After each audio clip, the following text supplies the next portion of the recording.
Президент поприветствовал гостей. Рауль Хаджимба поблагодарил всех тех, кто кропотливо приближал заветный День Победы в Отечественной войне народа Абхазии.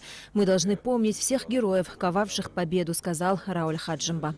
Я хорошо знаю ту работу, которую делали вы.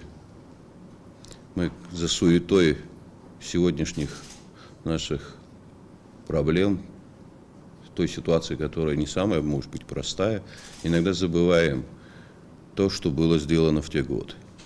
Сколько жизней человеческих было спасено, сколько было людей сохранено, чтобы они не попали в жернова этой сложнейшей тогда ситуации. И я каждому из вас искренне благодарен за то, что вы делали ту работу. Тех, кого нету, есть сыновья, дочери, близкие, родные.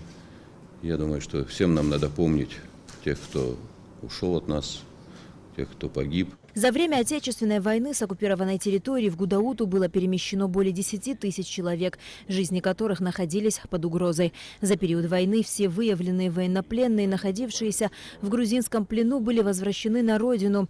Руководитель комиссии по делам военнопленных и защите прав гражданского населения в период Отечественной войны народа Абхазии Беслан Кобахия поблагодарил главу государства за высокую оценку деятельности комиссии. Он отметил, что действительно была проделана большая работа и что многие герои не дожили до сегодняшнего дня.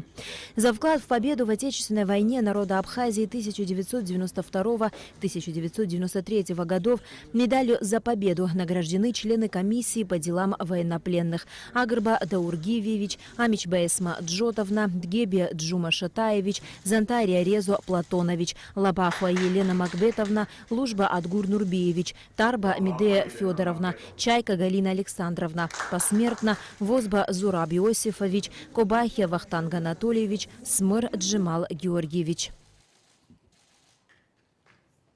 На встрече президент также вручил орден Ахтапша третьей степени Беслану Кобахия.